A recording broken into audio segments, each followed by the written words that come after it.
Praise the Lord. உங்களுக்காக கொடுக்கப்பட்ட இன்றைய வார்த்தை ஏசாயா 41:10. நீ பயப்படாதே, நான் உன்னுடனே இருக்கிறேன். திகையாதே, நான் உன் தேவன். நான் உன்னை பலப்படுத்தி உனக்கு சகாயம் பண்ணுவேன். என் நீதியின் வலது கரத்தினால் உன்னை தாங்குவேன். கர்த்தருக்குள் பிரியமானவர்களே, கர்த்தர் சொல்லுகிறார், நான் உன்னுடனே இருக்கிறேன் என்று.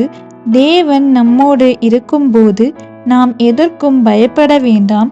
இப்போது நீங்கள் தனியாக இருக்கும்போது ஏதாவது பயப்படுகிறது போன்று ஒரு உணர்வு இருந்தால், அந்த சமயத்தில் பயம் வரலாம், கலக்கம் வரலாம், திகைத்து கலங்கி கூட இருக்கலாம். அந்த நேரத்தில் நீங்கள் என்ன பண்ணுவது என்று கூட தெரியாமல் இருப்பீர்கள் அல்லவா? தேவனை நோக்கி சொல்லுங்கள், ஆண்டவரே, நீர் என் மேய்ப்பராக இருக்கிறீர், என்னை பாதுகாப்பீர், நீர் என்னோடு இருக்கிறீர் என்று சொன்ன வார்த்தையின்படி என்னோடு இருந்து என் பயத்தை நீக்கி என்னை தைரியமாக்கும் என்று சொல்லுங்கள். கர்த்தர் நம்மோடு இருந்து நம் மேய்ப்பராக இருப்பார். அவர் நமக்கு வருகிற எல்லா உபத்திரவங்களையும் மாற்றி அதிலிருந்து நம்மை விடுவிப்பார். பலனில்லா நேரத்தில் தேவன் நம்மை பலப்படுத்துவார்.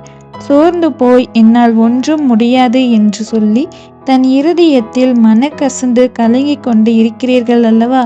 தேவன் பலனில்லா யாவருக்கும் அவருடைய பலத்தை தருவார்.